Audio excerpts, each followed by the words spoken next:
have you ever heard of the term the West Bank? Where did this name come from? In order to understand, we have to go back to the year 1948. After the State of Israel declared its independence, 7 Arab armies invaded Israel with the aim of destroying the young Jewish country of more than 600,000 Jews.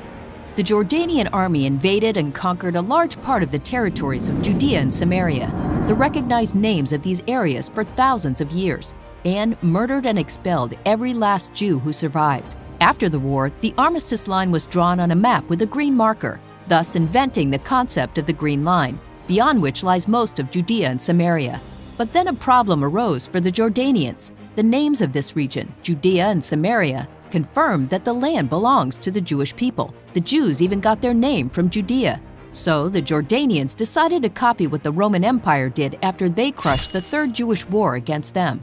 The Romans wanted to erase the memory of the Jewish people's connection to the land of Israel, so they changed the name of Israel to Palestine. So the Jordanians erased the names Judea and Samaria. But what name should they give instead?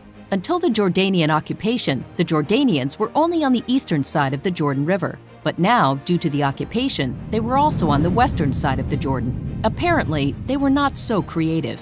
They simply called this region the West Bank. Meanwhile, in the years that have passed, many nations in the world who were not sympathetic to the Jewish people and the Zionist idea, and even many in Israel, began to refer to the lands of Judea and Samaria as the West Bank. The purpose of the name the West Bank is to erase the knowledge of the historical connection between the Jewish people and her lands of Judea and Samaria. Therefore, before you talk about the subject or use the term West Bank, remember that this name was invented entirely by the Jordanian occupiers, and that throughout history, this land was not called the West Bank.